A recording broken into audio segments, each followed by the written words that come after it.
Look what arrived! My Cotton Cuts box. Now I did cut that open just to look inside because I couldn't stand it. I couldn't wait. But I didn't open the little thingy here like this. So I don't know what's in there, and we're going to take a look in a minute. If you're unfamiliar with this, this is the Puzzle Mystery Quilt by Cotton Cuts. It is a 10-month program where you make a quilt 1 month at a time with pre-cut fabrics, and you don't know what the design's going to be when you're done. So it's like a total surprise in a surprise. You can sign up for 2 different programs. You can have it sent to you each month or all at once. As an ambassador, it's coming all at once. I do want to apologize. Mine is very, very late. There were some shipping issues. In true Cotton Cuts fashion, they made it right and everything is fine now. I did just receive mine yesterday, so it was about 2 weeks late. All is good though, because it's here and it's the whole kit, so we won't have to worry about that happening any other time. As ambassadors, I don't know if everybody does this, even if you're not an ambassador. Let me know in the comments. We get the printout of what the pattern is and what we need to do. This is emailed to us, so I can't like work ahead with this, I don't think. Although your guess is as good as mine. There are colorways still available. In fact, I was just on their website today and I saw the lemonade, and I think that's a really pretty colorway. And there's a few others, so you can still sign up to do this. You can also see their past programs and all that wonderful stuff. So let's take a look at what's inside this box. So I think I just have to tear it open. Oh, love it though. All right, okay, so it looks like, here, I'm gonna move this out of the way. Looks like all the clues are in here for me, along with, it looks like gifts. I don't want to show you all the clues just in case you didn't get all of this. I'm going to just peek in here for a minute before I show everything. Okay, so each of the clues appears to have the gift enclosed in them, which is so nice too. We also got Flat Nancy, which I know if you've seen any others, you've heard people talk about this. This is a promotion they have going on. You can win a gift certificate to their shop if you tag CC Flat Nancy on your project. Isn't she cute? She's like a detective. I love it. We also get a welcome letter here and the color key, which I hear is so important. In fact, I'll probably make a photocopy of it for myself in case I lose this one, because this tells you all the fabrics and where they go and all that wonderful stuff. You also get their block of the month card, and I got thread. Look at that thread that matches my fabric. Oh, how fun. So, so cool. Love that. Let's see what's inside clue number 1 here. 2 pens. Okay, let's see. You get a little key down here, and again, I think when you get this through them, the mail, I think you get this in color, I think. I'm not sure. You guys have to tell me because this is totally new to me. So what I'm going to do is inventory this, make sure that I got everything I'm supposed to get. All right, so I do have all of the pieces that we need for this. If you don't, just contact them. They will make it right. It's always a good idea to read through the entire instruction list because that gives you an idea of how things go. And that's true with any pattern. I did that with this and realized that instead of step by step, if I just sew all of these guys, which I think is fabric A, to fabrics B, C, and E, I will be all set for putting everything together. So that's what I'm going to do. And I'm just going to line these up right sides together. And what's nice is they've already taken off the little dog ear things. So all you have to do is line it up. Now this is a bias edge. That means it's very, very stretchy. So be very careful with this. You don't want to distort it or push or pull or anything as you're taking it through the machine. Also, if it is going to be helpful for you, you can always mark a 1/4 inch on this fabric. Okay, I just marked one. I marked it really dark so you can see it. You can do that. That's not a problem. You're not going to see it. It's going to be okay. I'm going to go ahead and sew all of these half square triangles together, and then I'll meet you back here. So I took my time when I put these through, and I did chain stitch them, but I definitely didn't tug, pull, or anything like that because of the bias edge. So I'm going to clip these apart, and then we're going to press. I'm going to show you how to do that. Okay, here are all of our pieces, and I put these on the pressing board so fabric A, the light fabric, is up. And what I'm going to do is go through and set my seam. Now, some people don't do this. I personally think it makes all the difference in the world. All you do, it's so easy. You just lay your iron on top for a second. You You can use a clapper if you want to, but you do not have to. The next step is to press our half square triangles open. And the directions say to press to the dark side. I love that the directions give you little arrows to show you where to go. Now what I like to do is finger press it over first, and then take the iron and press it. And then I'll put my clapper on top. I always flip my clapper over because there's heat that gets trapped in there. I want it to cool off. This clapper, this piece of wood, will pull the heat up through your pressing mat and through your project, but I do like it to cool down so it'll keep doing its job. I'm going to do that with all of these now. Okay, so I have these all ready to go. I have 8 of these, 4 of these, 4 of these, and then our other pieces here.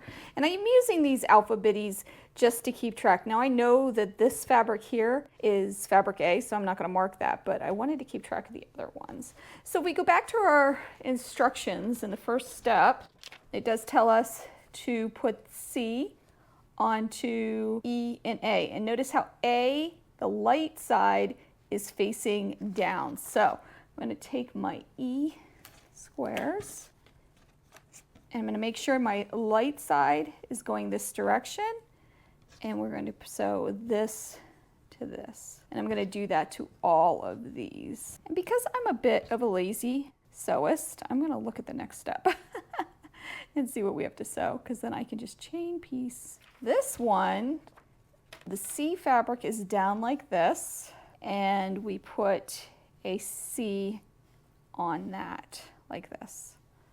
So I'm going to pin those so I can sew them all together at the same time. All right, so these are ready to go. I'm going to stitch these and I'll meet you back here. These are all sewn. You can see them here. And the instructions tell us to press towards the new piece.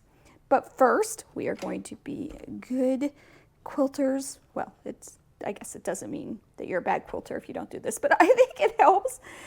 And I'm going to set all of my seams. Now, this isn't on a bias, so we don't have to worry as much. We can just take the iron and push it. Give it a little steam. I also grabbed my wool mat because I noticed it was very hard to see these prints on my pressing mat.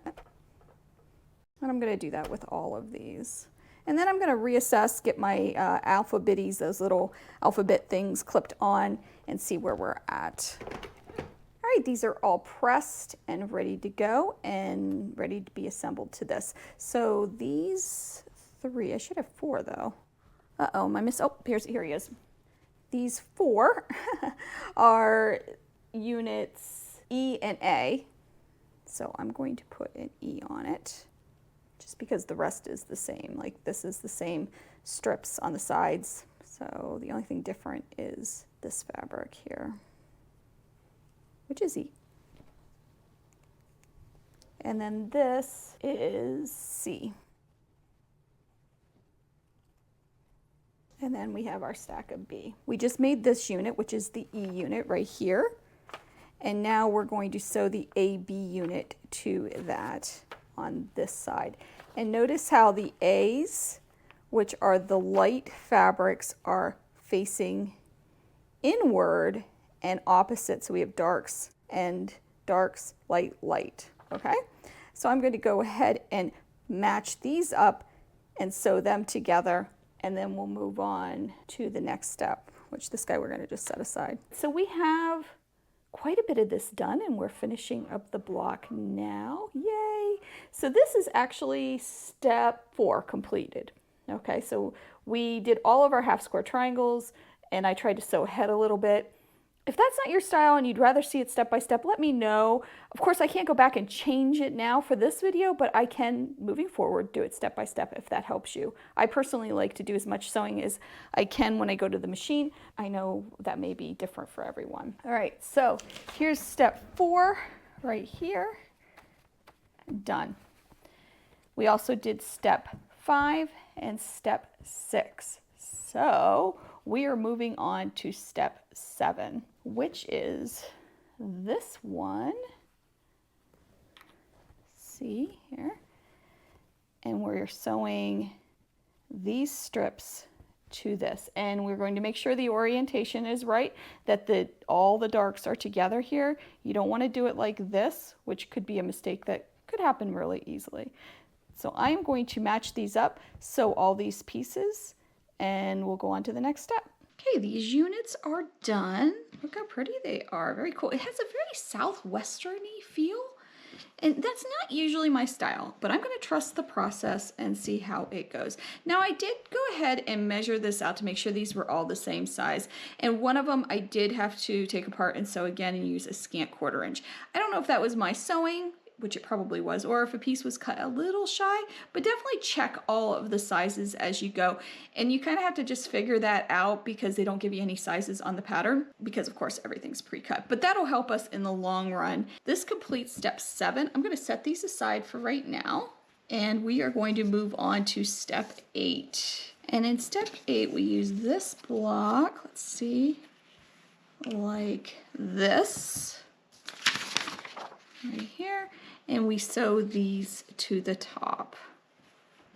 So I'm going to sew this to this, and I'm going to make sure my light is up and I'm sewing to my light. And here they are. This is step 8 completely finished. So now we're going to assemble our block. How fun! Goes first, and this goes next like that. So I'm going to sew these two together and I'm pressing to this side. And after that, this guy goes here, just like that. And that's our block, and we're going to make all of these blocks, and I'll show you the completed block when we're done. I'm also going to make sure I follow the arrow, the pressing arrows that are on our instructions. So let's finish these up. They are all done, all 4 of them. Oh my goodness, aren't they cute? So I did play with these a little bit because I wanted to see, you know, what the layout could be, although I know they all kind of fit together like a puzzle. But I was thinking you could take the exact measurements and all of the pieces, sizes, everything that you would need, and you could make a project out of just clue 1, just replicate it with other fabrics. It would be great, like scrappy. I was thinking about doing that, but I didn't have enough time with it being the last minute, getting this out to all of you, but I might do that for next time. Maybe I'll make a scrappy version of this as we go. You can see here I played with some layouts of just these 4 blocks. So much fun. You could do a lot of cool things with this pattern. So it's very versatile. If you're gonna do that, I would keep track of the measurements just so going forward, if you wanna remake this, that you can. Now back to our blocks. I did square these up, make sure that they were the same size. I had one block that just didn't wanna behave right. I'm not sure why, maybe it was cut off grain a little, but I did get it to finally get to the right size that I needed. And I think it's important to square these up and make sure they are what they should be before we go into the next month and the next month and then the next month. That way when we get to month 10, when we put it all together, we won't have to do that. We won't have to square up blocks. Now let's talk about pressing. Everything locked together beautifully, which was wonderful, and hopefully that's the way it's going to be moving forward. The only issue I had was right here. We were supposed to press this downward. It does not want to go. I got a lump there. I'm going to keep an eye on that depending on how it all goes together. I'm going to press this seam open, but I have to wait till month 10 to figure out if that's needed. So what I'm going to do is put a note in with these to remind myself that I might need to go back and press that. In the meantime, I'm going to keep everything in this wonderful box that this was shipped in, and I did photocopy the color key and the dates, and I taped them to the inside of the box. That way I won't lose them, because I lose things. So I'm also going to fold these up and put them right back into Clue 1 bag, so I have everything together when we're ready to assemble in April, I think it is, for month 10. I hope you enjoyed this. Let me know any feedback you want. I had to get this video out quickly, so it was recorded quickly. Let me know what you want. Do you want me to go in order of steps? Do you want me to give you some shortcuts? I really want to hear what you think. I hope you have a wonderful day. I hope you take some time to sew, and I'll see you real soon.